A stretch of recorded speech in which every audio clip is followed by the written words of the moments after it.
Hi everybody, welcome back to GeekTube Central. I know it's been a while, but bear with me.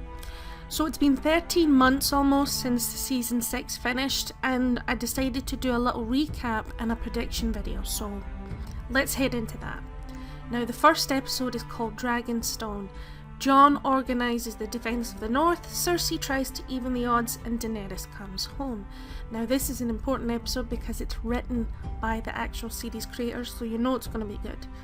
Episode 2 is called Stormborn, and Daenerys receives an unexpected visitor, Jon faces a revolt, Tyrion plans the conquest for Westeros. The third episode is called The Queen's Justice, and Daenerys holds court, Cersei returns a gift, and Jaime learns from his mistakes. Again, with the third episode being written by the series creators, you know that something juicy is going to happen. To recap what happened in King's Landing last season, Cersei killed everybody. She killed everybody she hated. The Sept of Baelor was blown up with wildfire and it was beautiful to watch. High Sparrow, he got it. Marjorie and her brother Loras, which I have to say was a big disappointment because she was such a great character. She also killed her own uncle Kevin, and she killed Marjorie and Loras' father, Mace Tyrell. Pycelle was dispatched by Master Qyburn and his little birds, and Lancel, well, he blew up first. And all the while she stood and watched safely from the Red Keep, and you think, that's it, she's got rid of everybody and she's really quite happy, but the sad part was there was another victim, our own son, who couldn't handle it, and he just threw himself out the window. So while his crown was coming off, she ended up being crowned Queen of Westeros, which quite frankly I never saw coming. I didn't see her getting a revenge resulting in her becoming queen. So now we have a Lannister queen on the throne and everybody hates her. So her sitting on the throne reminded me of the Mad King, because she is mad, but the difference is she actually enacted her plan to blow up the Sept. Now these news photos show Cersei with her brother standing by her side, but you're not sure if it's really going to work well because he looked stunned last season. You also see zombie Clegane Mountain, he's even dressed up in her own kind of queen's armour. Now in this new picture that you see, she's drinking, which is never a good thing, and she's basically trying to plan out her next move and should be worried because her victory last season could be very short-lived, because as it stands the kingdom is in chaos. You don't have Dorne, the Reach, the Vale, the North, God knows what's happening in the Stormlands, but in the Riverlands, with Walder Frey being dead, you don't have the twins under control. Riverrun is now going to fall out of control because they don't have a decent head. So that means that Jaime's going to have to go back to Riverrun, he's going to have to sort the twins out. It's really chaotic at the minute, and the only one that I haven't highlighted is the Iron Islands, but we'll get back to that later. Subsequent to Cersei's move in King's Landing, there was also a separate move based exclusively on it. In Dorne, Illyri and the Sand Snakes met up with Lady Olenna, who was obviously devastated. She lost her son Mace and her two grandchildren, Loras and Marjorie, and she was like, you know, I'm prepared to freaking do anything, I want revenge.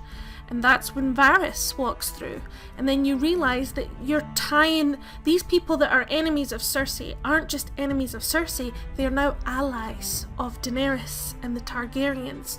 And you really see that reinforced last season when in the fleet you can see, I don't have a still here, but you see the sails of Dorne and the sails of Tyrell. In season 7 we actually see Ellaria Sand and Yara Greyjoy Mackin. Now I don't know specifically when this is, but the whole Greyjoy part melds perfectly with the new storyline. I thought Euron Greyjoy was really underused last season, but this season, these are sneaky pics. You actually see Euron with Yara on a chain and they're marching through King's Landing and he's kind of like a trophy prisoner.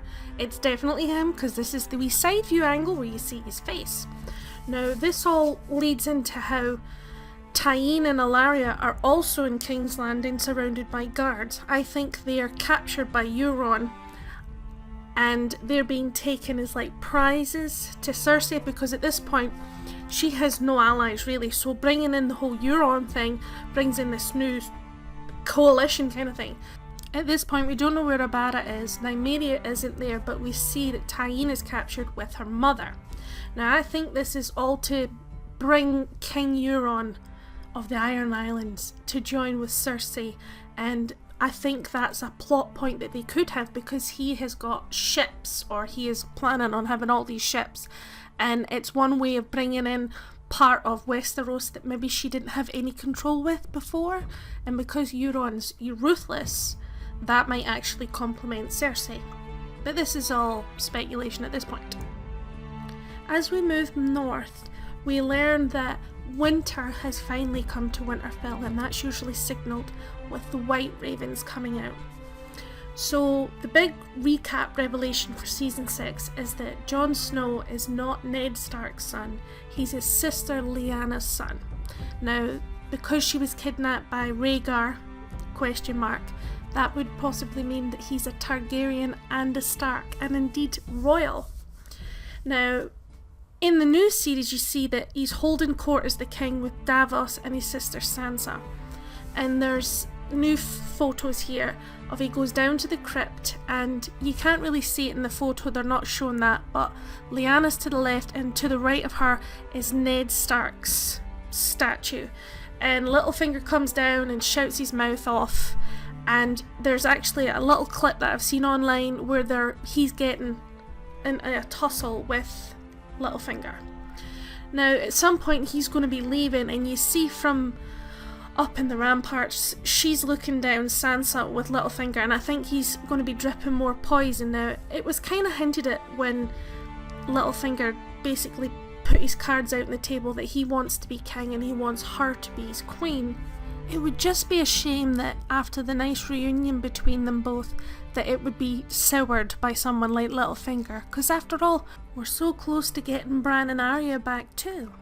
These are the real spoiler pictures that I wanted to show. You actually see Jon on the beach with Theon.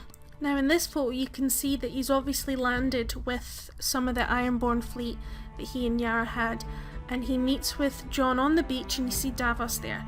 Now it turns into a very heated encounter, because after all, in Jon's mind, he was with Robb, and ultimately he betrayed Robb, and not long after that Robb died. So of course he's obviously got a lot to get his anger out on with Theon. But getting to our other Stark, after Arya killed Walder Frey in spectacular fashion last season, she's now on the move. Now, the twins isn't that far away from Winterfell, and you see in these two pictures of hers where she's riding on a horse and she's in an inn. So hopefully it won't be all season she has to be travelling back, and we only get to see her with everybody in the last episode of season 7. Because there's not that many episodes, there's only 7 going on. But the real issue I wanted to talk about was, last season we saw a Stark reunion between Sansa and Jon, and I'm actually quite hopeful we'll get to see Nymeria again because of these two things. A man who's the chair of the Alberta Media Production said that the DOP of Game of Thrones was there, and it turns out Alberta has the most wolves in the world, right? That's one thing. But then the people that actually supply the wolves to the show, they actually had a photo on Instagram of a wolf with the same colouring as Nymeria saying ready to work, #winter is coming. But that has since been removed. Doesn't mean anything, I don't think it's a fake spoiler. I actually think we will see Nymeria because she's still alive, roaming about in the Riverlands. A definite return of character is definitely going to be Gendry. In the last few days it's been confirmed that Gendry is no longer rowing that boat back to Flea Bottom. He will be in season 7, so that's a good thing. We now move on to Bran. Now, because of the whole, he's now the three-eyed raven, and he touched the tree, and then he was able to go back into the memory or the time in the past where he got to see Ned. Now the whole thing replays, and he's the one that gets to see that Jon is actually not his brother but really his cousin. Cut into the new season, we actually get a photo of Mira pulling Bran. Now we're used to seeing that, but mostly we're missing Hodor in that respect. But this one photo from the new season shows that Mira definitely gets to the opening of the entrance near Castle Black, and you see her surrounded by the Night Watch. So hopefully it's not going to be too far before we get to this. Now this is a publicity shot, right? Granted, it's for the people on front of a magazine or whatever, but this is a reunion photo, and I'm really hoping that we get to see all 4 of them this season. And finally, across the Narrow Sea in Meereen, we see that Daenerys triumphant against the slaver masters. She's sorted everything in Meereen. She's now made Tyrion the Hand of the Queen. She makes even a great silver replica of the one you see in Westeros. She repurposes the ships and gets ready her fleet. And in this picture, the one I was mentioning earlier, you can see the Tyrell ships on the left and the Dornish ships on the right with the yellow sails. So she's got massive freaking amounts of ships, all these different factions with her. She's got the Dothraki, she's got the Unsullied, she has the Martells, the Tyrells, you know, she's got a massive amount of people backing behind her. And you see her on the ship, and Varys is now back, and they're basically heading to Westeros.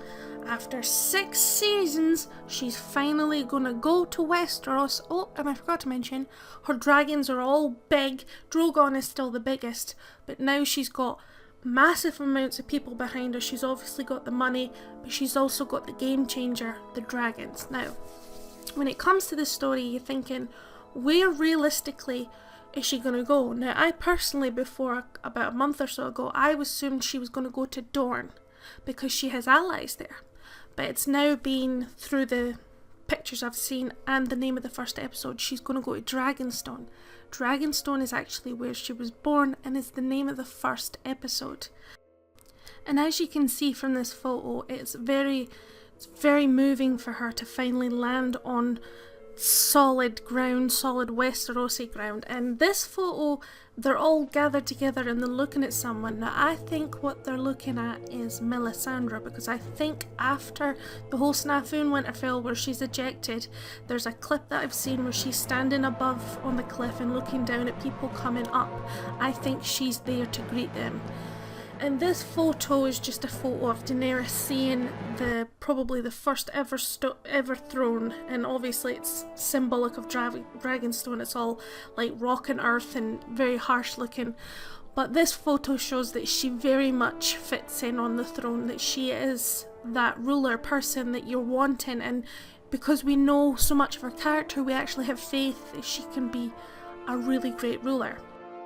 As a little side note, here's a couple of pictures side by side of Missandei and Grey Worm wearing their Targaryen supporter outfits with the little emblem of the 3 dragons, right? This picture was in the trailer and it's basically them getting intimate, but I'm not interested in the storyline, but I thought I'd just add it in.